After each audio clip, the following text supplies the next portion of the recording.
السلام علیکم ورحمۃ اللہ وبرکاتہ۔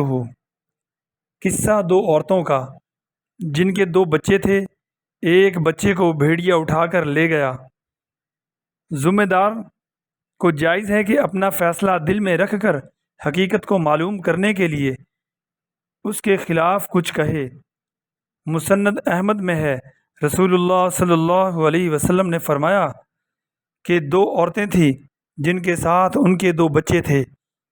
بھیڑیا آ کر ایک بچے کو اٹھا لے گیا۔ اب ایک دوسری عورت سے کہنے لگی، تیرا بچہ گیا ہے اور جو ہے وہ میرا بچہ ہے۔ آخر یہ قصہ حضرت داؤد علیہ السلام کے سامنے پیش ہوا۔ آپ نے بڑی عورت کو ڈگری دے دی، اس کے حق میں فیصلہ کر دیا کہ یہ بچہ تیرا ہے۔ یہ دونوں عورتیں یہاں سے نکلیں۔ راستے میں حضرت سلیمان علیہ السلام تھے۔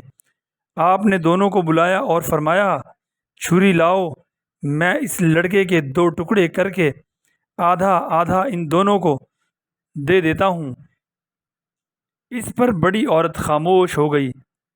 مسکین چھوٹی نے ہائے واہ ویلا شروع کر دیا کہ اللہ آپ پر رحم کرے، آپ ایسا نہ کیجئے، یہ لڑکا اس بڑی عورت کا ہے، اسی کو دے دیجئے۔ حضرت سلیمان علیہ السلام نے اس معاملے کو سمجھ گئے اور لڑکا چھوٹی عورت کو دے دیا۔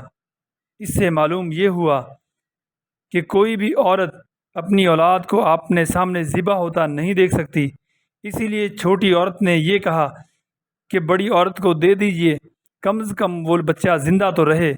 تو حضرت سلیمان علیہ السلام اللہ کے پیارے پیغمبر تھے، ان کو یہ سارا معاملہ سمجھ آ گیا اور انہوں نے فیصلہ سچ کے حق میں کر دیا۔